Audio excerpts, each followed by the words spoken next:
မောင်နဲ့ကျမဘာမှမပတ်သက်တော့တာကိုလက်ခံပြီးဖြစ်တယ်ဘဝချင်းမတူတော့ဒီမှာလည်းအထင်ရှားဖြစ်တယ်တို့ပါလေရဲ့ကျမပြီးမှအားပေးနှိမ့်သိမ့်မဲ့တငယ်ချင်းဘဝမျိုးဖြစ်စေမိတ်ဆွေဘဝမျိုးဖြစ်စေမောင်ကိုလိုအပ်နေပါသေးတယ်ကျမအလွန်စိမ့်သောမြို့တစ်မြို့၌မျက်နှာစိမ့်များနဲ့တရင်တနည်းနေရတာကိုမောင်သိမှာမဟုတ်ပါကျမအလုပ်လုပ်သောတမဝါယာမစေကန်၌ပနစ်စလင်ထိုးစီမတည့်သောကြောင့်လူနာတအူတေလူမျောပါဖြစ်သွားစဉ်ကကျမသည်မြတ်စွာဘုရားကိုမတားမိခင်မောင်ကိုအရင်ဥစွာတားလိုက်မိသည်သွေးဖီယာတုံညာထိကျသွားသောအခါမျက်လုံးများပြဝေလျက်တခုခုမြန်မြန်စဉ်းစားရသည်အနီးမှာမောင်ရှိနေရင်တော့ဘာပဲလှုပ်လို့ဘာပဲဆက်လုပ်လို့အေးဆေးစွာပြောပြပေးနေလိမ့်မည်သို့သောဟန်ဆောင်ကုန်းသောကျမသည်အခြေအနေကိုချက်ချင်းသွေးအေးအေးဖြင့်ထိန်းနိုင်ခဲ့သည်လိုအပ်သောစေပလင်းများကိုတစ်ခုပြီးတစ်ခုအစင်လိုက်ဖောက်၍တော်လက်စွာကုသသွားစဉ်ကျမလက်ဖြားများတုံရင်လျက်ရှိသည်အားပေးမဲ့သူမရှိဘဲမိမိကိုယ်ကိုအားကိုးတကြီးကြည့်နေကြသည်မျက်နှာများရှေ့မှောက်တွင်အတက်နိုင်ဆုံးနှင်သိခဲ့ရတော့လဲအားလုံးပြီးစီ၍ချောမောသွားချိန်မှာဈေးကမ်းမှဒိုင်ယာစီပင်တပြားယူတောက်ပြလိုက်ရင်ကျမအဖြစ်ကိုမြင်လဲစမ်းမအောင်မောင်ရဲ့ဟုစိတ်ထဲမှာပြင်းပြင်းပြပြကြမ်းထားလိုက်မိသည်ကုသရန်ခက်ခဲသောယောဂသည်သူတို့တွေ့တိုင်းအပြန်အလှန်စဉ်းစားချင်းချင်းရင်တိုင်ပင်အားကိုးရမိတစုံတစ်ယောက်ကိုအမြဲတမ်းတန်းထားမိပြီးထိုတစ်ယောက်မှလည်းမောင်သာဖြစ်ပါသည်မောင်ဆိုရင်တော့ဒီယောဂါကိုဘလို့နာမည်တက်မှာပါလေဘာစီးနဲ့ကုသမှာပါလေမောင်ထွင်မြင့်ချက်မောက်ဆုံးဖြတ်ချက်တိုက်တွန်းချက်တို့ကိုလိုအပ်သောအချိန်ပေါင်းများစွာရှိခဲ့ဘူးသည်ကျမတယောက်တည်းခက်ခဲစွာကြော်ဖြတ်ခဲ့ရသည်ကြီးပင်ဖြစ်သည်ကျမနေမကောင်းသည့်အချိန်များတွင်မောင်ကိုဘလို့တန်းတာမိမှန်းမသိစွန့်ပြတ်နာခြင်းစွာအာကိုတကြီးတန်းတာမြင်ဖြစ်သည်ကျမအားပြုစုယူရမယ့်သူတဦးတလေများမရှိသောအခါမောင်ဤအားပေးနှင့်သိပ်ပြုံးကိုတရေးရေးမြင်အောင်လျက်ပင့်သက်များရှိုက်စွာဖြစ်ခဲ့ရ၏ကျမလက်ကိုယူရစွာကင်လျက်သွေးခုန်လုံးဆန်းသောအခါကျမနှစ်ဘူးပေါ်လက်ပမိုးတင်လျက်ကိုပူချိန်ဆန်းသက်သောအခါကျမကိုဆေးထိုးပေးသောအခါဆေးပြားများကိုကျမပါဇက်ထဲထိတယူတရခွန်တိုက်သောအခါမောင်သည်ကျမ၏အားကိုးရာတွေ့တာရတာဖြစ်ခဲ့သည်အခုတော့ကျမအနီးတွင်မောင်လည်းမရှိပါလားစွတ်စွတ်ထွေးကျမအနီးမှတစုံတစ်ယောက်လာရက်လိုက်သည်ဖက်ကနေမောကြည့်လိုက်သောအခါနှလုံးကလဲပင်းစီသို့ဒိတ်ကနေစောင့်တက်လာသည်မိတို့မြမထိန်လိုက်နိုင်မဲ့မီကျမမတက်ရက်မိပြီးဖြစ်သွား၏ဖះကြီးမဖြစ်နိုင်ပါဘူးသို့တော့ကျမရှိကလူသည်ကျမအလွန်မင်းချစ်ခင်မြတ်နိုးခဲ့သောလူသားဖြစ်သည်တုံလုံးမှုကိုဟန်ဆောင်ပြီးစက္ကန့်ပေါင်းများစွာစူးစမ်းယူရပါသည်ဒါတောင်မှတတိတ်တိတ်ခုန်နေတဲ့ရင်ခုန်တန်ကိုသူကြားသွားနေမလားအဝင်ပေါင်းကနေလှမ်းကြည့်နေတာကြပြီဟုတ်မှဟုတ်ပါမလားလို့အရင်နဲ့နင်းနေမှမတူတော့တယ်လို့ပဲနော်မတ်တက်ရက်နေသောအခါမောင်ကိုခန္ဓာသည်တကယ်ယောက်ျားတစ်ယောက်ကြီးတကယ်ယောက်ျားဟန်ဖြစ်နေသည်အိုးကြည်စမ်းမအောင်တင်ငိမ်လှကြည်လားမောင်ရဲ့ကျမကိုရရက်ဆက်ဆက်ထားခဲ့သောမောင်ကိုကျမကလက်ခံစကားပြောဖို့စိတ်ကူးလေသလားကျမထွက်သွားသည်ကျမသည်ဆန္ဒနှင့်ဆန့်ကျင်စွာခေါင်းညိုး၍ခုံမှထိုင်ပြလိုက်မိသည်ကျမ၏ဒူးများတဆက်ဆက်တုံနေသည်ကိုသူမမြင်ရပါလက်ပြားများတုံရင်အေးဆက်နေကြသည်ကျမလက်များကိုဇပွဲအောက်ကိုသွင်းယူလိုက်ရ၏ကျမသည်မောင်နှင့်ပတ်သက်လျင်အဆအဆအရာရာတင်ငိမ်ခဲ့ပြီဟုထင်မိတာမှား၏အခုတော့တကယ်မြီးကောင်ပေါင်းမလေးလိုတုန်လှုပ်နေပြန်သည်မောင်သည်မြင်မှုနေကြမဟုတ်သောမလေးရှားပစိုးနှင့်လေကရုံရှက်အင်းကြီးအဖြူလက်ရှိနေဖြစ်သည်အနှဲငယ်စမ်းကြည့်သောအစဉ်ပြင်ဖြစ်သည်မောင်ချေညက်ဖက်နှက်ဂရီပါသေးကျိုးမှာအနက်ရောင်ဖြစ်၏မောင်သည်ကျောင်းသားဘဝတုန်းကပျော်ရွှင်လန်းဆန်းမှုများနှင့်ကင်းကွာပြီးလူကြီးလူကောင်းတဦး၏အိမ်တွင်မျိုးကိုသာမယုံကြည်နိုင်စရာတွေ့ရ၏သပင်ကမူကျောင်းသားဘဝတုန်းကထပ်ပင်နင်းနေရှိခြင်းသည်ကိုတီကိုလာဖို့တော်တော်ကြိုးစားယူရတယ်မလာသင့်မှုလို့လည်းထင်ပါတယ်ဒါပေမဲ့တောင်းပန်မှုမောင်တခုခုဆက်ပြောနေတော့လဲကျမမကြားမိပါနားထဲတွင်အတန်များတဝုံဝုံဆူညံနေသည်မဖြစ်နိုင်လိုက်တာဒီလောက်တိုက်ဆိုင်ဖို့မကောင်းပါဘူးစပွဲပေါ်မှာတိုင်းမဂဇင်းစာရွက်များလေဖြင့်တစ်ဖြက်ဖြက်လွတ်နေသည်ကိုမောင်ကလက်ဖြင့်ဖိသိမ်းထားပေသည်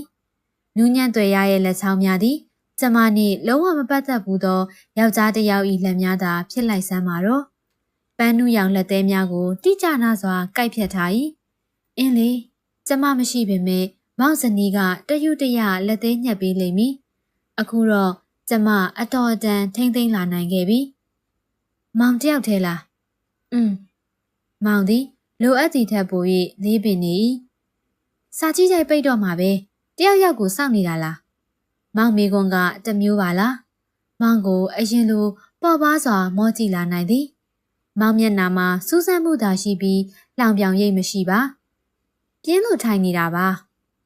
အလဲလာတာလားမဟုတ်ဘူးဆေးလာဝယ်တာမောင်ကိုပထမဦးဆုံးအချိန်ညာပြောခြင်းဖြစ်ပါသည်နူးညံ့သောမျက်လုံးများနှင့်မောင်ကျမကိုစိုက်ကြည့်သည်နန်းရောကျမအတန်အဖျားဆွ၍တုံရင်သွားသလိုမပါပါဘူးကိုရန်ကုန်ကပြန်လာတာမောင်မျက်နှာပြတ်မသွားပါအင်းလေမောင်ဘဝမှာနေသားကြပြီးပြီပဲကျမနဲ့တီးတန့်ဖြစ်စွာနေသားကြပြီးနေပြီဖြစ်သည်ရခင်ကရင်းနှီးတော့ချိုအီသည့်ကိုနှံသည်ကျမ၏နှလုံးသားကိုမူးရဝေစေပင်ကျောင်းမှာကိစ္စရှိလို့လာတာလားယင်မဟုတ်ပါဘူးစွတ်စွတ်ထွေးစီလာတာဟင်မောင်နောက်ပြောင်နေတာမဟုတ်ပါမောင်မျက်နှာတွင်ပြုံးရိပ်ကိုအနှင်းငယ်မြမတွေ့ရကျမကိုအားနာသလိုဟန်သာတွေ့ရပါသည်ဟုတ်တယ်ဒီမှာရောက်နေတယ်ပြောလို့ဘသူကပြောရလဲနာမည်တော့မသိဘူးစွတ်စွတ်ထွေးရဲ့အခန်းပေါ်ရခိုင်မာလေးလေအော်ကြည်ကြည်စမ်းဘယ်မှာတွေ့လာတာလဲဝင်းလိုက်မှာကိုရုပ်ရှင်ကြည့်ဖို့လက်မှတ်ဝယ်နေတော့သူကမမစုတော်မန္တလေးရောက်နေတယ်အခုကျောင်းစာကြီးတိုင်းမှာတွေ့ခဲ့တယ်ဆိုလို့လေရိုးသားသောမောင်မျက်နှာ၌အပြစ်ဟူ၍စံစီတမျှပါမတွေ့ရပါမိဘမလားလို့တွေ့ကျင်နေရတော့ကြာပြီတွေ့လည်းမတွေ့ရဘူးလေမောင်နှထင်ပြီးဆန်ဆက်နာမှမိုးဥဒူနှင့်မသက်ဆိုင်စွာခိုတွဲနေသောချွေးဆက်ကလေးများကိုငေးမောကြည့်နေမိသောကျမသည်မောင်ကိုနှစ်သိမ့်ရန်ကြိုးစားတော်လဲမအောင်မြင်ပါကိုတခုခုညစာကြွေးပြစီလေတန်ကတိမ်မွေးလာကြည်လားမအရင်နဲ့တခြားစီပဲအေးပေါ့ဂျန်တမန်ဖြစ်နေပြီကိုပေါ်ပါသောကျမစကားတန်အဆုံးတွင်မောင်ပထမဦးဆုံးအချိန်စိတ်သက်သာသလိုပြုံးနေသည်စုထွေးလဲအရင်နဲ့တခြားစီပါပဲဇတုံးနဲ့ပန်းနဲ့နှက်ခမ်းနီနဲ့လက်သေးရှည်နဲ့လေတကားတစ်ချက်စောင့်ပိတ်လိုက်တဲ့နှင့်ကလထိုင်ရွှေ့တံများကိုကြားလိုက်ရ၏ဝန်ထမ်းများတကားပိတ်ဖို့စီစဉ်နေကြသည်ကျမသည်မိုက်မဲသောဆုံးဖြတ်ချက်ဖြင့်မတ်တက်ရက်လိုက်၏ကဲညစာကျွေးမှဖြင့်သွားရအောင်ကိုဒီမှာစားအုပ်သွားအပ်လိုက်အောင်မယ်ဟုတ်လားကျမတို့နှစ်ဦးအနှင်းငယ်စိတ်နေသေးသည်လက်ပွေအိတ်ကိုစော့ကစားရင်းကျမပြုံးယူနိုင်မှုစူးစမ်းနေရသည်အိမ်အောင်ကြပြီလားနင်းကနေဆူးရှာနာကျင်သွားသည့်ဝေဒနာနှင့်ခေါင်းတစ်ချက်သာရမ်းခါပြစ်လိုက်၏မောင်ကျမကိုနားလည်လျင်အီမေးကွန်းကိုမေးပြီးမဟုတ်ပါကျောင်းဝင်းထဲမှထွက်လာသည့်ထိမောင်ကိုကျမစကားမပြောနိုင်ပါစပြီလားမောင်လေတန်ကအနှဲငယ်ရင်းနှီးလာသည်မစားသေးရင်ကိုတို့ဖတ်ထုတ်ကျော်သွားစားရအောင်လေကျမမောင်ကိုအလန့်တကြားကြည့်မိသည်မောင်ကမသိသလိုခက်တီတီဖြင့်ပြုံးနေ၏ထို့နောက်ကျမကိုလှည့်ကြည့်၍မင်းစီကအပြစ်တင်စကားပဲဖြစ်ဖြစ်နာကြီးစကားပဲဖြစ်ဖြစ်စောင့်ခဲ့တာကြပြီမောင်ကပြောသည်လွန်ခဲ့သည့်3 နှစ်ခန့်ကရှောက်ခဲ့သောစေးရုံကြီးရှေ့လမ်း30ကျမတို့နှစ်ဦးအားရခင်ကလိုပဲပြန်လည်ရင်းနှီးသွားစေ၏သို့သောကျမတို့နှစ်ဦးအားလှမ်းကြည့်နေသောမျက်နှာများမှာကျမမြင်မှုနေသလိုလိုနောက်ပြီးကျမအားစကားတင်းဆိုနေကြဆိုသလိုတကယ်ဆိုအိမ်အောင်ရှိပြီးသောရီစားဟောင်းနှင့်အခုလိုရှင်တွဲ၍မသွားသင့်ဘူးမဟုတ်လားအခုဘာမှစေကန်းဖွင့်နေလဲကျမရောက်နေသောမြို့ကလေး၏နာမည်ကိုမောင်ကြားမှုမီမဟုတ်ပါအော်ဟုသာရေရွတ်သည်ဗီဒီယိုမရှိတယ်လီဗီရှင်းမရှိအေးဆိုင်တစ်ဆိုင်လက်ဖေးဆိုင်နှစ်ဆိုင်နှင့်ရုပ်ရှင်ရုံဖြစ်ခဲ့မှုသောစံကိုတောင်တစ်လုံးသာရှိသည့်မြို့ငယ်လေးအကြောင်းအေးအေးဆေးဆေးမှပြောပြရအောင်မည်အဆင်ပြေရဲ့လားဒီလိုပါပဲမောင်ရေမောင်ရောမောင်လည်းဒီလိုပါပဲလူနာရီနဲ့တမဝရမနဲ့အိမ်နဲ့လုံးလက်ချလိုက်ပြီးဘလို့မှမအောင်အခုတော့ကိုညီမင်္ဂလာဆောင်ဖို့ကိစ္စနဲ့သွားလို့ရန်ကုန်ရောက်ဖြစ်တာအိုင်ဒီယာတယောက်လားထိုလူငယ်လေးသည်မောင်ကိုအလွန်ချစ်သောညီတယောက်ဖြစ်သည်အခုသူကအလုပ်ဝင်နေပြီအံ့ဩစရာကောင်းတာသူတစ်ခေါက်မင်းကိုမေးလိုက်သေးတယ်အော်မင်းဝတ္ထုတွေမတွေ့လို့တဲ့စာရေးဖို့စူးစမ်းချင်နေတယ်ထင်ပါတယ် ကို့ကိုမင်းနေသေးတယ်မင်းဘာဖြစ်လို့စာမြေးလဲဆိုတာကိုလေအင်းပေါ်လေရုတ်တရက်ဆိုတော့ကျမနဲ့မောင်ကိုသူ့တွဲပြီးမြင်နေအောင်မှာပေါ့နောက်တော့လေတကွဲစီမြင်သွားမှာပါမန္တလေးကိုခဏခဏရောက်လာကျောင်းပြီးကမှမန္တလေးကိုဒါပထမဦးဆုံးချိန်ပြန်ရောက်တာပဲမလာရဲတာလဲပါတာပေါ့လေတိတဲ့အတိုင်းကိုကတက်တိကြောင်နေနောက်ပြီးတော့ကိုကနာမည်ဆိုးနေလူပဲမောင်ကအနှင်းငယ်မျက်နှာပြက်စွာရီမောပါသည်ဖဲရိုက်သေးလားနည်းနည်းပါပါဇနီးကဘာမှမပြောဘူးလား तू ကမင်းလိုမလဲဘူးအားတယ်ကိုဘာလို့တိတ်တိတာမဟုတ်ဘူးအခုတော့မောင်ရွေးရဲ့လမ်းမှန်နေပြီပေါ့မောင်ကိုပခုံးချင်းမရှင်တဲ့ဇနီးနဲ့လေဒါတွေမပြောပါနဲ့လားချစ်ရဲ့မောင်ကကျမကိုချစ်ဟုခေါ်လိုက်သောအခါမျက်နှာနှွေးကနေပူသွား၏ကျမမိခိုခဲ့ဘူးသောမောင်ရင်ခွင်သည်ရခင်ကလိုပဲနူးညံ့နှွေးထွေးအောင်ပါပဲလားမိုးနေနေရွာအောင်မယ်ချင်းနေထိပါဖြစ်လို့မစောင်းတာလေပြင်းလို့ဘူတာယုံရှိမိရထားကုန်တရားပေါ်သို့ဖျက်လျှောက်သောအခါမောင်ကဘယ်မှတဲတလဲဟုမေး၏ကျမမဖြေပါမောင်ကမကြားဘူးထင်၍ထပ်မေးသည်ဘာလို့မလို့လဲအပြန်လိုက်ဖို့တင်လားလို့ပါညစာစားပြီးရင်8 နာရီလောက်ဖြစ်သွားမှာလေချစ်တယောက်တည်းဆိုရင်ပြောတာပါအဖော်ရှိရင်တော့မပို့ပါဘူးမပို့ပါနဲ့တယောက်တည်းသွားတာအကျင့်ပါနေပြီကျမရီမောပြစ်လိုက်ပါသည်ထို့နောက်ချက်ချင်းအကြီးရက်ပြီးဖတ်ထုတ်ကြော်မစားကြပါဘူးကွယ်အနှဲငယ်ညှဉ်းညူလိုက်မိ၏မောင်ကနားလေစွာဘာမှမတိုက်တွန်းပဲနှစ်ဦးတိုင်ပင်၍တခါမှ2 ယောက်တည်းမသွားဘူးသောမော်ရွှေလီစားတောက်ဆိုင်သို့3 ဘိန်းဖြင့်သွားဖို့ဆုံးဖြတ်လိုက်ကြသည်ဘာဆိုဘာမှမကျေနပ်တဲ့အကြောင်းလေးတောင်စာရေးပေါ်မရလို့ကျေးဇူးလက်တင်ပြီးတော့တိတ်လဲအားနာတယ်မောင်သည်ကျမကိုတက်တက်မကြည့်ပဲလမ်းဘက်တစ်ချက်သာကြည့်ပြီးဆိုင်များဆိုင်းပုတ်များကိုငေးမောရင်းခတ်သဆလေးတန်းဖြင့်အတိတ်ကိုပြန်ဝှင်းဟာသည်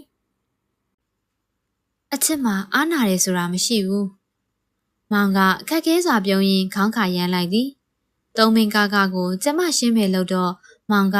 အိုးမဟုတ်တာကျောင်းသားဘဝတုန်းကလိုမောင်မမွဲတော့ပါဘူးဟုနာကြီးစွာဆိုသည်အခုလို2 ယောက်တွဲပြီးစပွဲယုံကိုလာတာများမောင်ဇနီးသိရင်ဘာပြောမလဲနော်မောင်မျက်နှာညှို့မိုင်းသွား၏အဲ့လောက်မှမပိုင်ရင်ဒီလိုမိန်းမကိုလက်ကိုမထပ်ဘူးမောင်ကအရေးမဟုတ်ပါဘူးချစ်ကသာမိန်းကလေးမို့ကျမမှာတဝင်တူမဲ့သူတယောက်မှမရှိဘူးကျမလေတန်းကအနှင်းငယ်မှဆက်သွား၏မောင်ကနားလေစွာပြုံးနေပါသည်ကဲမောင်တောင်းမှန်ခြင်းတဲ့စကားတွေကိုလက်ခံမှုအသင့်ဖြစ်ပြီလားကျေးဇူးပြုပြီးတော့ဘာမှမပြောပါနဲ့လေကိုအမွှန်းတင်တာတော့မဟုတ်ပါဘူးကျမသဘောထားကြည့်ပါတယ်ဒါပေမဲ့အဲ့ဒီလိုသဘောထားကြည့်လိုက်တယ်ဆိုတော့အံ့ဩမှုကျေးဇူးတင်မှုလေးရဖို့အတွက်ပေးဆက်လိုက်ရတဲ့အရင်းကြီးတွေကတော့အများကြီးပါပဲထားပါလေအခုချိန်မှာအချစ်ဟောင်းတစ်ယောက်လိုသဘောမထားပါနဲ့တော့မိတ်ဆွေတဦးလိုပဲသဘောထားပါဒါဆိုရင်နေရထိုင်ရတာအလိုလိုစိတ်ပေါ်ပါသွားပါလိမ့်မယ်ကျေးဇူးတင်ပါတယ်ချစ်စားခြင်းတဲ့ဟင်းကိုမှားလေမောင်စားခြင်းတာမှာပါမောင်ကအခမ်းရခတ်တယ်လို့ပြုံးနေသည်မဟုတ်ဘူးထမင်းစားလို့မဖြစ်ဘူးဖျားနေရလေအိုးအကျင့်ပါနေသောကျမလက်ကမောင်ရဲ့လက်ကဝတ်ကိုသွေးတုံတုံဆမ်းမိလိုက်ပါတော့၏ဟုတ်သားပဲမောင်သားတွေပူနေလိုက်တာသွေးတုံတုံမြန်နေတယ်ကျမကြောင့်မဟုတ်ပါအဖျားသွေးကြောင့်ဖြစ်ပါသည်မောင်အရေးတစ်ခုခုပဲတောက်မယ်လေဒီလိုမှန်းသိရင်လက်ဖေးဆိုင်သွားပါတယ်ကျမကတိတ်မစားပါဘူးစားပါမောင်ကြည့်နေမှာပေါ့ချစ်တမင်းစားတာကိုမကြည့်ရတာကြာသွားပြီရိုးရိုးသားသားစကားပါနော်အော်ခတ်ပါပြီမောင်ရောကျမရောစိတ်ပေါ်ပါစွာအတန်ထွက်ရီမောမိကြ၏ကျမထမင်းစားနေစဉ်မောင်ကစပါကလင်တပူးဖြင့်ငေးမောနေလေသည်ဘာဆေးတောက်ထားလဲမောင်ဘာမှမတောက်ထားပါဘူးဟာဒီဆရာဝန်ကလည်းဘလို့လဲပြုံးနေသောမောင်နှခမ်းမှအနှင်းငယ်6 သွေးနေအဖျားကြောင့်6 သွေးနေတာဖြစ်မှာပါအရည်ပြားပါလာ၍နူးညံ့သောမောင်နှခမ်းလုံးလုံးလေးကိုကြည့်ရင်းနဲ့ကျမတကူလုံးနှွေးကနေရှက်သွား၏ရှက်စိတ်ဖြင့်ရောင်ရမ်း၍မျက်စိပင်မှိတ်ပစ်လိုက်၏ဆေးကန်းတစ်ခုမှဆေးထိုးပါလားမနေအောင်ဒီနားဆိုရင်ဘသူဆေးကန်းရှိပါလိမ့်သွားချင်ပါဦးဟာဒီတိုင်းနေလို့ဘယ်ဖြစ်မလဲဖြစ်ပါတယ်ရထားပေါ်မတက်ခင်လေးကဖျားနေတာမောင်ကဒီလိုပါပဲခရီးသွားရင်ဖျားတတ်တယ်လေအေးမိရလားထင်ပါရဲ့ ချောင်းဆိုးသည်လားဟုတ်ကဲ့မောင်မျက်နှာသည်နည်းနည်းပြုံးနေလဲချောင်းရောနာလားဟုတ်ကဲ့ကျမရီမောလိုက်ဆရာမကျွန်တော်ဘာဆေးတောက်ရမလဲအိုးဘရန်ဒီမောင်ကဟက်ဟက်ပက်ပက်ရီမောသည်ဒီကပြန်ရင်ဆေးဆိုင်ဝင်လိုက်မယ်ဆေးနည်းနည်းဝယ်ရအောင်လေပြီးတော့မောင်လိုက်ပို့ပါမယ်မပို့ပါနဲ့ကျမမောင်အိမ်မှာတဲခိုမှန်းမသိစေလို့ပါမရဘူးလိုက်မှာပဲနင်ဘယ်တော့မှမြန်ငါ့ကိုနိုင်အောင်ညှင်းဘူးလို့လေမောင်လေးတန်ကပိုင်ဆိုးပိုင်နေနိုင်မိမဲ့ကျမရင်ထဲနှွေးထွေးသွားရုံသာဖြစ်၏အနှဲငယ်များဒေါသမထွက်ရပါမောင်တို့ကလေးရကြပြီလားမောင်ချက်ချင်းမျက်နှာပြတ်သွားတယ်ပြီးတော့မှကျမကိုအားနာသွား၏မောင်နှင်းကျမသည်တဦးခြေလံတဦးရိပ်မိနေသောလက်ဝဲသမားလိုပါပဲအခုမှနှစ်လောက်ရှိသေးတာဘယ်ရအောင်မလဲစကားမလွဲပါနဲ့ဘာလဲနင်တို့အတွဲကိုငါမြင်သွားမှဆိုလို့မလိုက်စေချင်တာလားကျမမဖြေပါထမင်းဟင်းကိုသာတဲတဲမဲမဲစားနေမိမောင်ကစပါကလင်ပလင်းကိုလှည့်ပတ်ကြည့်နေရင်မျက်နှာညိုနေသည်အေးပေါ့လေချစ်မလဲလက်တွဲရမယ့်သူရှိနေရောပေါ့အဲ့သူကဘာတူလဲဘယ်ရလဲမောင်နဲ့သိလားမောင်တို့ကြောင်းရပဲလားကျမအနေငယ်ခံမြင့်စွာမောကြည့်လိုက်တယောက်နဲ့တည်းလုံလောက်ပါပြီမောင်အချစ်တွေအိမ်အောင်ရေးတွေကိုကျမတိတ်ကိုစိတ်ကုန်သွားပါပြီမခက်နဲ့စမ်းပါနဲ့မောင်ရောကျမရောငြိမ်သက်နေကြ၏မောင်မျက်နှာညိုနေတော့သည်ကျမစိတ်မကောင်းပါမောင်နေမကောင်းတာငါဒီလိုမပြောသင့်ဘူးကျမကလှဆိုးညွန့်နှင့်မထေဝင်းချောင်းဝင်းမြင့်ထွန်းနှင့်ခင်ဆန်းဝင်းချောင်းစုံစည်းစွာပြောပြနေမိသည်ထွန်းအောင်ကြီးနှင့်တွေ့သေးလားဟုမောင်ကမေးကို့အကြောင်းပြောရသည်ထက်သူများအကြောင်းပြောရတာစိတ်လက်ပေါ်ပါနေသည်ကျမတို့မောရွှေလီမှထွက်လာသောအခါည9 နာရီသာရှိသေး၏မောင်ကကျမအတွက်အဆက်ပရင်ဆေးပြားတစ်ခက်စာပီစီတင်ဆေးကောင်းတစ်ခက်ဝယ်လိုက်သောအခါမောင်ကမတောက်ဘူးနော်ကြက်ပြားတလေးညှိလိုက်၏ကျမကမကြားဟန်ဆောင်၍စိုးဝယ်လိုက်ပါသည်မောင်လက်ထဲတော့မောင်မယူပါမောင်မတောက်ချင်ဘူးမတောက်လို့မရဘူးကျောင်းသားဘဝတွေကမောင်အလွန်ဆေးတောက်ပြင်းခဲ့၏ပတ်စံကုန်အောင်ဟာပတ်စံပေါ်ပါတယ်မောင်ရဲ့မပေးချင်စမ်းပါနဲ့တော့ကဲမောင်ဘယ်တော့ပြန်มาလဲမြင်းဖျားအေးရကျမလိုက်ဖို့ပေးမယ်မရအောင်မောင်လိုက်ဖို့မှာနောက်ဆိုဘဲမှမသွားဘူးရက်နေမယ်အမေရက်နေပေါ့ဘသူကြရက်နိုင်မှာလဲခတ်လိုက်တာမောင်ကမချိုမချင်းပြုံးနေကျမအနေငယ်ရှက်ရွံ့စွာကဲဒါဖြင့်လိုက်ခဲ့ကွာလက်လျှော့လိုက်ရတော့သည်သုံးမေကားတစ်စီးတားပြီးတော့အခါကဲဆေးရီမောင်းကောင်းခဲ့ပါမယ်တက်ဘယ်လဲဆိုတာကိုယ့်အကူပြောနန်းရှိကျမပြောလိုက်တော့မောင်အံ့ဩသွား၏တလန်းလုံးစိတ်ငြိမ်စွာမောင်ပါလာပါသည်မောင်သိပ်ဖျားနေလားခေါင်းကိုက်နေလားစိုးရင်ပူပန်စိတ်ကိုကျမဘလို့မှမထိန်သိမ့်နိုင်ပါရပါတယ်သိပ်မဟုတ်ပါဘူးချစ်တဲ့အိမ်ရောက်ရင်မောင်ရေတစ်ခွက်တော့ပြီးနော်ချစ်ရှိမှမောင်ဆေးတောက်သွားပါမယ်နန်းရှိကျုံလန်းကိုရောက်တော့ကျမမျက်နှာများနှွေးပူလာ၏မောင်ကိုရှက်ရွံ့စိတ်ကဟန်ဆောင်ရီမောလိုက်ရသည်ဦးလေးပန်ထရာကျောင်းသားရင်းနှီးမြောင်းလန်းထိတ်မှချပေးပါ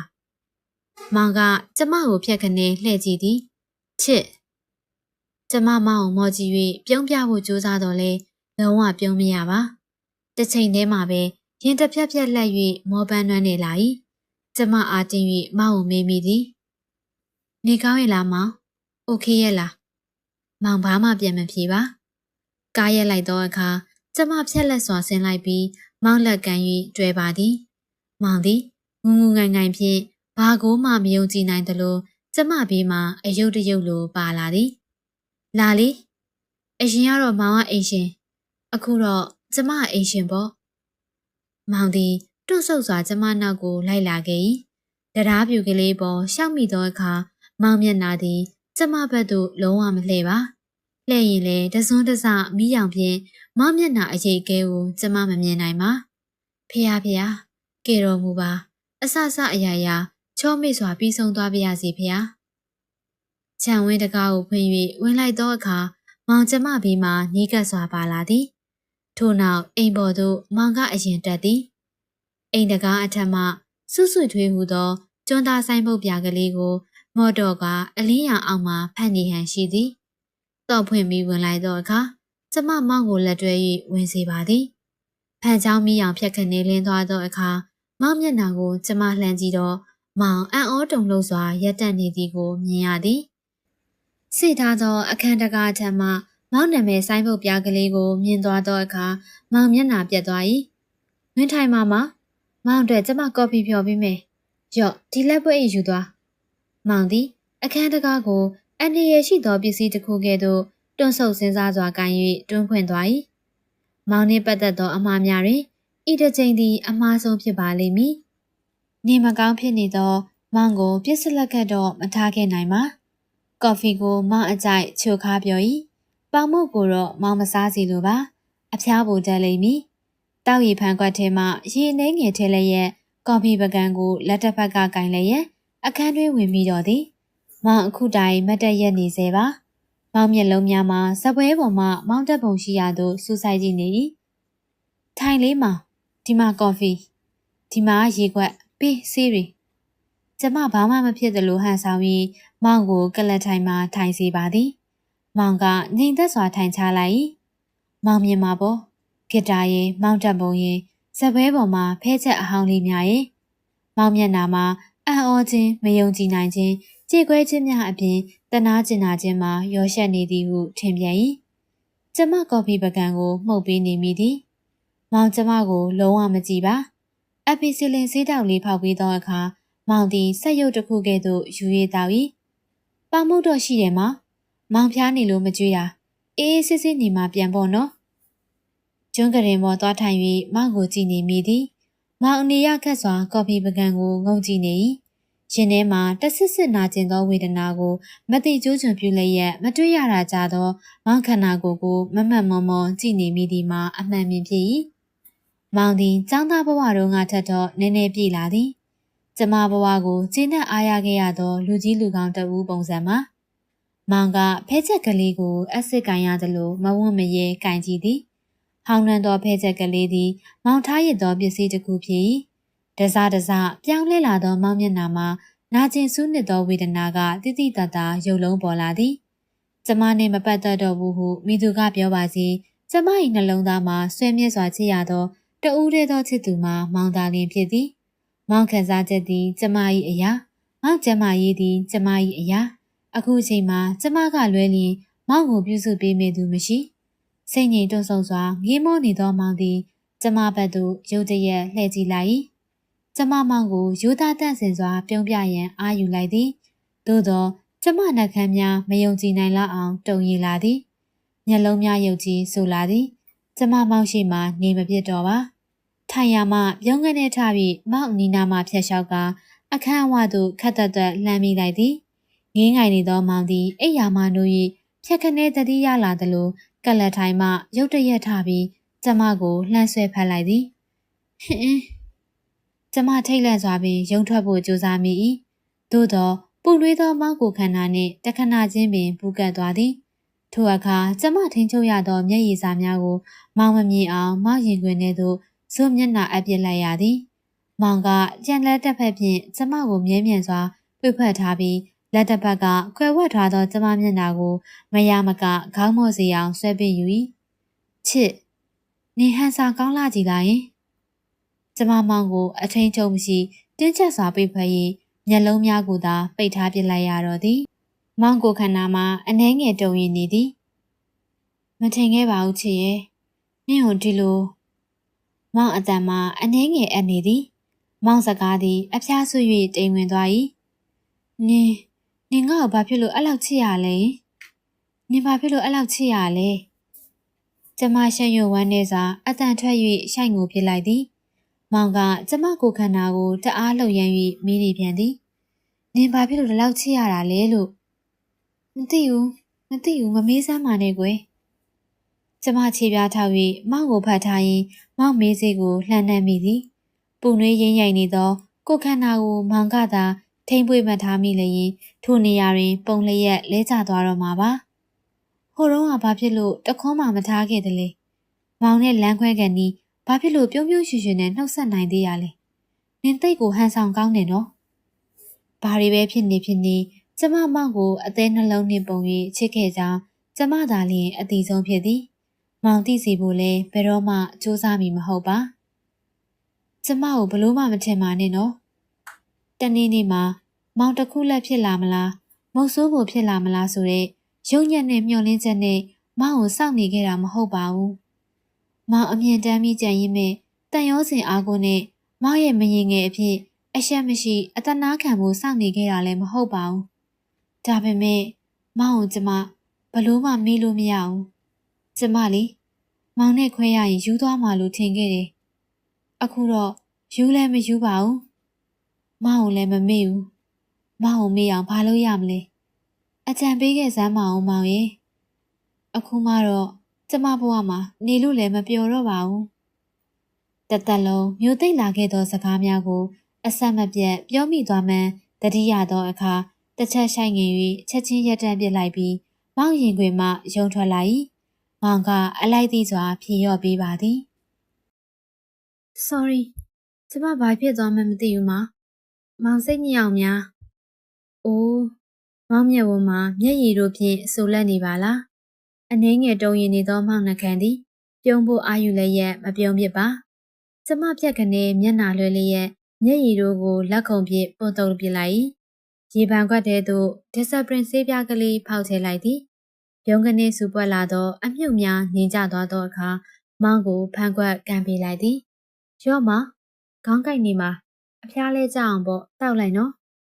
မောင်ကခလေးတစ်ယောက်လိုရိုကျိုးစွာလှမ်းယူ၍တောက်လိုက်ပါသည်ကျမကော်ဖီပကံကိုလှမ်းပေးပြန်၏မောင်ကယူ၍မျက်စိမိတ်တောက်လိုက်သည်မောင်ကရင်ပေါ်မှာခဏလဲနေလိုက်ပါလားယင်အော်နေအောင်အဝတ်လဲလိုက်အောင်ပေါ့ပေါ့ပါပါလေးဖြစ်သွားအောင်ကျမသည်ကရင်ရောက်ချင်းရှူးသက်တာထဲမှမောင်အင်ကြီးဟောင်းတီရှပ်နှစ်ထည်နှင့်မာစရိုက်လုံးကြီးအကွက်နှစ်ထည်ကိုထုတ်ပေးလိုက်မိသည်မောင်တုံလုံးစွာဖြင့်နေပါစေဟုညင်သည်လဲပါဒါမောင်အင်ကြီးတွေပဲဥစ္စာအားမနာပါနဲ့ကဲကျမအင်ကြီးချက်ပေးမယ်ရိုးရိုးသားသားပါနော်မောင်မကြီးမောနိုင်ပါထို့နောက်ကျမစကားကိုနာခံစွာမောင်အဝတ်လဲ၏ပြီးနောက်ကရင်ပေါ်သို့ခက်ပြေးပြေးလှည့်အိတ်သည်မောင်မျက်နှာပြုံးရှင်လာအောင်ကျမဘယ်လိုလုပ်ရပါမလဲချမ်းနေလားမချမ်းပါဘူးစိတ်ချလက်ချအိတ်နော်ကျမဒီကလတ်ထိုင်မှာထိုင်ဆောင်နေမယ်အိပ်ပျော်သွားရင်ဘယ်နဲ့လုပ်မလဲအမေသူကပဲပူပူပင်ပင်ကျမရှင့်အောင်ဘာမှမလုပ်ပါဘူးမောင်မျက်နှာပြတ်သွားသည်မဟုတ်ပါဘူးချစ်ကမောင်အိပ်ပျော်နေမနှိုးရမှန်းသိလို့ချစ်အနေရခန့်နေမလားလို့လေစိတ်ချကျမအခုနှိုးရက်ပါပြီမောင်ကမယုံသလိုခေါင်းခါရမ်းလိုက်ထို့နောက်မောင်နှခမ်းထောင်စွန်းလေးများအနှဲငယ်တုံခါနေသည်ကိုကျမထင်သည်ချစ်ရဲ့ဂီတာတန်ကိုမကြားတာ3နှစ်လောက်ရှိပြီမောင်ကနားထောင်ခြင်းလို့လားရပါတယ်ဂီတာတီးပြီးသိမ့်မယ်လေနောက်ဆုံးအချိန်ဖြစ်နေပေါ့ကျမဂီတာကိုလှမ်းယူလိုက်အရင်တော့ကောင်းချင်မှတော့ကောင်းမှာနော်ကျမလက်ပြက်နေရကြပြီနောက်ပြီးတော့လက်သေးနည်းနည်းရှိနေတယ်ဘာနားထောင်မလဲပြော River of Noridan ကျမရင်ထဲမှာလိုက်ကနေဟာသွား၏မောင်သည်ကျမနောက်ဆုံးတီးခဲ့သောသချင်းကိုမှတ်မိနေပါသေးသလားမရဘူးမောင်ကို့ရင်မိနေပြီတခြားသချင်းပြောမောင်ကျမကိုငေးမောနေသည်မောင်ကိုယ်စိတ်ထဲမှာဟိုတော့ကအိမ်မက်တစ်ခုကိုပြန်မှတ်နေရတယ်လို့ပဲနောက်ပြီးတော့နောင်တရတာလည်းမဟုတ်ဘဲနဲ့စိတ်မကောင်းမောင်မှားလိုက်တာနော်တိတ်ကိုမှားလိုက်တာမောင်ရုတ်တရက်ငိုချလိုက်မလားလို့ကျမစိုးရင်သွားမိသည်ခဏပါကွယ်နောက်နေ့ကျတော့မေးပြောက်သွားမှာပါကျမသည်ဂီတာကျိုးများကိုစံတဝါဝါကြည့်ခဲ့ရင်လက်ရှိအခြေအနေကိုမေးပြောက်ရန်အတက်နိုင်ဆုံးစူးစမ်းနေရသည်မောင်တချင်းဆိုပါလားဘယ်တပုံးမှကောင်းကောင်းမရတာယူကျမမောင်ကိုတီးပြဖို့တချင်းကိုအတော်ကြာအောင်ရွေးယူရပါမည်ကျမတို့လက်ရှိဘဝအခြေအနေအနောက်လွတ်အသွားမလွတ်တချင်းမျိုးလည်းမဖြစ်စေရနောက်ပြီးကျမရဲ့ခံစားခြင်းနဲ့ဆင်တူသောတချင်းမျိုးလည်းမဖြစ်စေရအိမ်အောင်တဲ့ယောက်ျားတစ်ယောက်ကိုညှို့ဆွဲသောတချင်းမျိုးလည်းမဖြစ်စေရတော်တော့အရွေးရခတ်သောပြဿနာဖြစ်ပါသည်ကျမသည်အနှဲငယ်ရည်ကျင်စွာမောင်ကိုတာဝန်ပေးမိ၏ကဲဘာနားထောင်မလဲရွေးလေမောင်ကကရင်ပေါ်မှာစောင်းလေးရဲ့လှဲအိပ်ပြီးကျမစီသို့ငေးကြည့်နေရကခေါင်းရမ်းပြသည်မောင်သည်ပြစ္ဆုတ်ပံမှာရှိနေသူတဦးနဲ့လည်းမတူပါမောင်ဘယ်ရောက်နေရလဲဒီမှာလာထိုင်မိကြည့်ပါလားကလထိုင်ပေါ်ကတိတ်မကောင်းမောင်အတန်ကအနှဲငယ်တုံရင်နေသည်မောင်သည်ကျမကိုစကားတခွန်းပြောဖို့တော်တော်စဉ်းစားနေရဟန်ရှိမောင်နေကောင်းရဲ့လားတော်စမ်းမှချစ်ရဲ့ မောင်မင်းရဲ့လူနာကိုမေးနေတယ်လို့မေးမနေစမ်းပါနဲ့အခုမှမောင်အတန်ကလွန်ခဲ့တဲ့3-4နှစ်ကလူငယ်လေးတစ်ယောက်ရဲ့ပုံစံအတိုင်းပြန်ဖြစ်လာသည်ဒီမှာလာထိုင်တီးစမ်းပါရိုးရိုးသားသားပြောရနော်ဩခက်နေပါပြီကျမအတန်ထွက်အောင်ရီမော၍ညီယာကရွှေ့လိုက်သည်မောင်ရီမောနိုင်မှုကအဓိကပါကျမပြောရင်မောင်ပြောရမည်မောင်စိတ်ဆင်းရဲနေရင်ကျမစိတ်ဆင်းရဲရမယ်ဂရင်ပေါ်မှာဝင်ထိုင်ပြီးမောင်ကျမရဲ့ခါကိုပွေဖက်မိဟုထင်ထားခဲ့တော်လေတကယ်လက်တွေ့မှာတော့ကျမအားလက်ပြားဖြစ်အောင်ထိကင်ခြင်းမရှိပါနားထောင်ရင်အိပ်ပျော်ရင်အိပ်သွားပျောက်ဆုံးသွားသောနိဗ္ဗာန်တီးပြမယ်နော်မောင်မျက်နှာကိုတစ်ချက်ငုံကြည့်လိုက်သောအခါမောင်သည်ခလေးတစ်ယောက်လိုမျက်တောင်စီးနေသည်မနှက်ပြန်ကြရင်တော့ကျမပြန်မှဖြစ်မည်နောက်ပြီးမန္တလေးမှာကျမနဲ့မောင်အတွက်အိမ်မရှိမှဖြစ်မည်မောင်မေးပြောက်ထားပြီးတော့ဝေဒနာတစ်ခုကိုအသစ်ပြန်ပြီးဖန်တီးပေးသလိုမဖြစ်စေလိုပါမရအောင်မောင်ကျမအတန်တွေထိန်းလို့မရအောင်တင်းလင်းလင်းကြလာသောမျက်ရည်များကိုတုပ်ပြစ်၍လက်မအားသောကြောင့်ခေါင်းငုံ၍ပခုံးစွာဖြင့်ပုတ်တက်ပြစ်ရင်တေးသွားအတိုင်းလက်ကဆက်တီးနေလိုက်သည်မောင်ကအိပ်ယာမှထထိုင်ကမောင်ကျမမျက်နှာကိုညှင်သာစွာဖယ်ရှားပေးသည်ဂီတာတီးရင်တစ်ချက်ရှက်လိုက်သောအခါမောင်ကမိချစ်ဟုအလန့်တကြားရည်ရွ၍ကျမကိုသူ့ဘက်လှည့်အောင်ဆွဲယူပြေ၏မငိုပါနဲ့မငိုပါနဲ့ချစ်ကိုမျက်ရည်နဲ့တွေ့ရရင်မောင်တအားငိုခြင်းနဲ့ချစ်မငိုနဲ့နော်နင်ဖြစ်စေချင်တာအကုန်မောင်လုပ်ပေးမယ်ပြောချစ်ဘလို့ဖြစ်ချင်တာလဲကျမလက်ထဲမှာဂီတာကိုယူ၍ဘေးချထားကကျမနှစ်ဘူးကိုခပ်ပွားပွားလေးနမ်းလိုက်တော့အခါကျမထိန်ချုပ်ဖို့တတိယသွားသည်စိတ်မကောင်းမဖြစ်ပါနဲ့ကွယ်အခုတလောကျမကမျက်ရည်လွှဲနေတာပါဘာမှမဖြစ်ပါဘူးမောင်ရဲ့ကျမအတန်ကတော့ဘာမှမဖြစ်သည့်အတန်မဟုတ်နိုင်ပါမောင်ဆိုးခဲ့တာတွေရုပ်မာခဲ့တာတွေတွေ့ဝေခဲ့တာတွေအတွက်နင်ခွင့်လွတ်ဖို့အများကြီးလိုသေးတယ်စိတ်ဆင်းရဲမှုကြောင့်မောင်အတန်သည်တိမ်ဝင်၍လေးပင်နေ၏ကျမမောင်နှစ်ဘူးကိုလက်ဖြင့်အုပ်ကိုင်၍စမ်းသက်ပြီးရဲ့နောက်ခေါင်းခါရမ်းလိုက်၏မဟုတ်ဘူးမောင်နဲ့ပတ်သက်ပြီးခွင့်လွတ်ဖို့ဘာမှမလိုအပ်ဘူးကျမကသာခွင့်လွတ်ဖို့လိုတာဘာလို့လဲတိတ်ခိုင်လုံးနဲ့တန်ရောစင်ကျိုးကိုပေါ့မောင်တက်ပြင်းတစ်ချက်ရှိုက်လိုက်၏ကိုထင်တာတွေအကုန်လုံးမှားတာပဲကိုထင်တာပညာမာနရောနာကြီးမှုရောပေါင်းပြီးမောင်ကိုလုံးဝမေးပြောက်ပြစ်လိုက်နေမယ်အိမ်အောင်ပြုတ်လိုက်လိမ့်မယ်လို့ထင်ခဲ့တာယောက်ျားတစ်ယောက်ကိုမချစ်ပဲယူဖို့ဆိုတာဘယ်လွယ်မလဲကွယ်နောက်ပြီးအိမ်အောင်ကြပြီးသားမောင်ကိုမမေ့နိုင်တာထက်ဆိုင်လွတ်လွတ်လပ်လပ်မမေ့နိုင်တာပိုပြီးတင့်တော်ပါတယ်ဒါနဲ့နေပါဦးလွန်ခဲ့တဲ့မောင်မွေးနေပတ်ဝန်းကျင်တော့ကမောင်နေထိုင်မကောင်းမြန်ဖြစ်နေသေးလားမောင်မွေးနေဖြစ်တာပေါ့ထုံးစံတိုင်းပဲအထရင်ဗီဇာလေးခံလိုက်ရတာလိတ်ညာပဲနေရဘလို့အဲ့တုန်းကကျမအိမ်မက်တွေဇက်တိုက်မှတ်တယ်စိတ်တွေလည်းလေးလို့ပစ္စည်းတွေလည်းခဏခဏလွတ်ကြတယ်အိမ်မက်ထဲမှာမောင်ကကျမစီကိုလာခြင်းလို့တယ်လေကျမဖြင့်စိတ်ဆင်းရဲလိုက်တာမောင်တခုခုများဖြစ်နေလားဆိုပြီးမောင်မွေးနေမှာဖုန်းကြီးတွေတောင်စွန့်ချွေးဖြစ်သေးရဲ့အိုးတိုက်ဆိုင်လိုက်လားအင်းလေကျမကိုယ်တိုင်လည်းမလာသင့်ဘူးစာနဲ့လည်းမမေးသင့်ဘူးဘာမှလည်းအကျိုးကြောင့်မသိကိုယ်တိုင်လည်းစိတ်ကူးမပေးနိုင်စိုးရင်စိတ်တွေနဲ့ပူပင်တော့ကရောက်တိုင်းကျမဘေးရင်နေပဲမေးနေတော့တာကြံကြံပန်ပန်ချစ်ရဲ့ခက်နေပါပြီတကယ်ပြောတာသူဟင်းချက်သိတ်ကောင်းတာပဲဒါပေမဲ့ကော်ဖီဖြော်တာတက်မြကြီးဖြော်တာချစ်လောက်တော့မကောင်းလေမောင်မရှက်ပါဘူးနင်းနေတော့တန်းတာမိတာပါဆေးတိုက်တော့လေနင်ကနာရီတိကျနဲ့45မိနစ်လောက်အစာနဲ့ချားပြီးကိုကြိုးတိုက်ထားလေအခုတော့မောင်ဘာသာမောင်ယူတော့ရတယ်ညအားနေလွန်းလို့အိတ်မပြောဘူးဆိုရင်ဟိုတွေးဒီတွေနဲ့တိတ်ဖြားလွန်းလို့ဆေးထိုးခြင်းပြီဆိုရင်မောင်ဘေးမှာဆေးထိုးပေးမဲ့သူမရှိဘူးအဲ့ဒါမျိုးတွေကြရင်အရန်တတိရတာပဲတနားရီတခါသွေးခုန်လုံးတိုင်းပေးမယ်လို့လည်းမရှိဘူးနောက်ပြီးအလင်းတခါဖျားပြီးနေကောင်းစားမှာနင်းလုတ်ပေးတဲ့ကြက်စွပ်ပြုံမောင်တိတ်ကြိုက်တာပဲအခုတော့ဟောလစ်နဲ့နလန်ထရတယ်ဟောလစ်ကိုမောင်သိမ့်မုန်းတာနင်းသိသားပဲတလနီးပါးလောက်ခံလိုက်ရတာလူကလည်းပိန်ကျသွားတယ်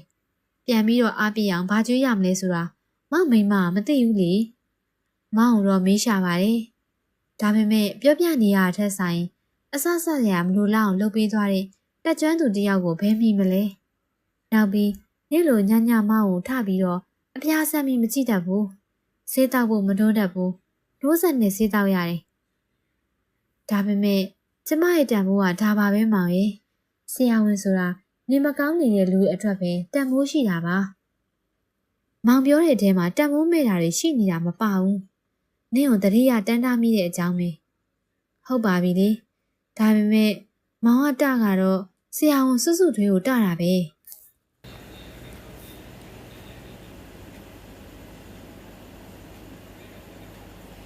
နင့်လိုတော့ငါစကားတွေမတက်ဘူးပြောလို့မနိုင်ဆွဲထိုးပြစ်မှာပဲထို့နောက်နှစ်ယောက်သားလက်ရှိအခြေအနေကိုမေ့လျော့ပြီးစိတ်လွတ်လပ်လို့ရီမောမိသည်ကျမမောင်ကိုခပ်ဖဖဖတ်ပြီးနှစ်ဖူးမှဆန်စများချွေးဆက်ကလေးများကိုလက်ဖြင့်ပုတ်တက်ပေးနေမိသည်မောင်အဖျားကျသွားပြီအိတ်တော့မလားမောင်ပြန်မဖြစ်မယ်ကျမကိုစိတ်မချလို့လားအဲ့လိုမပြောပါနဲ့မင်းုံလည်းစိတ်ချတယ်ကိုလည်းစိတ်ချတယ်ဒါပေမဲ့ပတ်ဝန်းကျင်ပြန်မနေနဲ့တော့မောင်မနဲ့စောစောကြမှအခု10နိုင်လောက်တော့ရှိပြီမောင်မန္တလေးမှာနေဦးမှာမလားချစ်ရှိနေရင်တော့နေချင်တာပေါ့နေခွင့်ရှိတယ်ဆိုရင်လေကျမမနဲ့ပြန်မလားလို့မောင်နေကောင်းရင်ပြန်စရာရှိရင်တော့ပြန်လေကိုကကိစ္စမရှိပါဘူးမောင်ကနာကျင်ထိခိုက်သွားသောမျက်နှာမျိုးဖြင့်တက်ပြင်းရှာ၏ဒါပေမဲ့မောင်ကတောက်ဆေးပြင်းလွန်းလို့မောင်က၆ကက်စွာရီမောလေးရဲ့စိတ်ချလက်ချက်သွားပါဦးဂရိပေးသည်ကဲအိတ်တော့မနက်4 နာရီကျရင်ဆေးတောက်ဖို့ကျမနှိုးပေးမယ်ချစ်သူတယောက်လိုမျက်နှိုးရ၍လင်းယောက်ျားတယောက်လိုအားကိုးခဲ့ရသောမောင်သည်ကျမအတွက်ကျင်နာရသောမောင်လေးတယောက်ဖြစ်သွားပြန်၏မောင်သည်ပင့်သက်တရှိုက်လေးပင်စွာရှိုက်ပြီးအိယာပေါ်မှောက်လျက်လက်အိပ်ပစ်လိုက်သည်မောင်စိတ်ညစ်လျင်ဝမ်းနဲ့လျင်အခုလိုပဲခေါင်းပေါ်မျက်နှာငယ်၍မျက်ရည်ကိုကွယ်ဝက်ကမဟိုဟန်ဆောင်ရင်းအိပ်ပျော်သွားတတ်စမြဲဖြစ်၏ကျမကတော့မောင်ဘေးမှထိုင်လျက်မောင်မျက်နှာကိုဆွဲယူစူးစမ်းကြည့်ဖို့ကျမစိတ်မကူးရက်ပဲကြောပြင်ကိုသာတွေးမောငေးမိနေမိသည်အသက်ရှူလိုက်တိုင်းစီးချက်မှန်မှန်လှုပ်ရှားနေတဲ့မောင်ကျော်မြေကိုစူးစိုက်စွာကြည့်နေရကတစ်ချက်တိတ်ကနေတုန်လှုပ်သွားသည်ကိုမြင်လိုက်ရသောအခါကျမသည်အရာအလုံးကိုမေးလျော့စွာမောင်ရဲ့ကိုယ်ခန္ဓာပေါ်သို့ရုတ်တရက်ငုံ၍တင်းကျပ်စွာပွေ့ဖက်ရှိုက်ငင်လိုက်မိတော့သည်ချစ်ဘယ်တော့ပြန်มาလဲမောင်အတန်ကအိတ်ချင်မှုတို့အတန်မဟုတ်မောင်အိတ်မပြောသည်မှာတေးကြ၏ညရထားနေပေါ့ဘူတာကိုလိုက်ပို့ပေးမယ်လေမပို့ရပါဘူးမောင်ကသူ့ခန္ဓာကိုမှောက်လျက်အနေထားပြင်လိုက်ပြီးကျမကိုမောကြည့်နေသည်စူးစူးဆိုင်ဆိုင်ကြည့်သောမောင်မျက်လုံးတို့တွင်မျက်ရည်စာများဆိုလက်နေသည်ဟုထင်မိပြန်၏လက်မဲ့ရပြီလား